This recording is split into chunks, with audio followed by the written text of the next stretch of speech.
వచ్చే 13వ తేదీ అతి తక్కువ సమయంలో మన ఎలక్షన్స్ ఉన్నాయి. మీ అందరి ఆశీస్సులు అమరన్నకు అదేవిధంగా నాకు ఎమ్మెల్యే ఎంపీగా ఉండాలని చెప్పి కూడా మిమ్మల్ని అందరూ కూడా నేను మనస్ఫూర్తిగా కోరుకుంటున్నాను.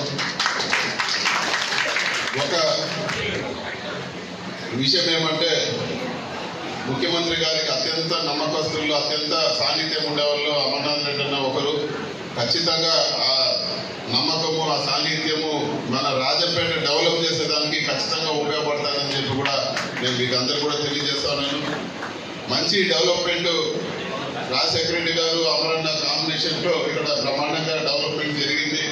మళ్ళా అంతకన్నా బాగా రాజశేఖర రెడ్డి గారి పీరియడ్ కన్నా అప్పుడు మళ్ళీ జగనన్న మొన్న వచ్చిన పీరియడ్ కన్నా ఈ రెండో టర్మ్ లో బ్రహ్మాండంగా డెవలప్మెంట్ ఉంటుందని చెప్పి కూడా మీకు అందరూ కూడా తెలియజేస్తా ఉన్నాను. ఎక్కడ అమరన్నతో మాట్లాడినా కూడా ఈసారి బాగా చేయాలి, మనము ఈసారి బాగా చేయాలని నా పైన విపరీతంగా ఒత్తిడి చేస్తానండి అమరన్న. నువ్వు మిగతా నియోజకవర్గాల కన్నా రాజంపేటలో ఈసారి దృష్టి పెట్టాలని, ఖచ్చితంగా రాజంపేటలో ప్రజలందరూ కూడా సంతోషపడే విధంగా డెవలప్మెంట్ యాక్టివిటీస్ ఉంటాయి. ఇవన్నీ కూడా ముఖ్యమంత్రి గారి ప్రోగ్రామ్ లో అవన్నీ కూడా అనౌన్స్ చేసి ముఖ్యమంత్రి గారు అనౌన్స్ చేసినారంటే అవన్నీ అయిపోయినట్లే మీకు కూడా తెలుసు, నాకు కూడా తెలుసు.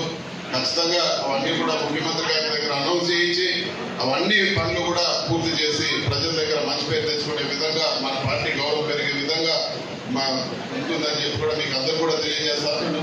పూర్తి సత్తా ఊరు డెవలప్ చేసే పూర్తి సత్తా అమరన్నకు ఉంది. వేరే వ్యాపారం లేదు ఆయనకు. రాజంపేటే మొత్తం రాజంపేటే దృష్టి ఫైళ్లు చేతిలో పెట్టుకొని ఆయన దగ్గర ఉండి అన్ని క్లియర్ చేసుకొని వస్తారని చెప్పి కూడా ఈరోజు సభాముఖంగా మీకు తెలియజేస్తాను.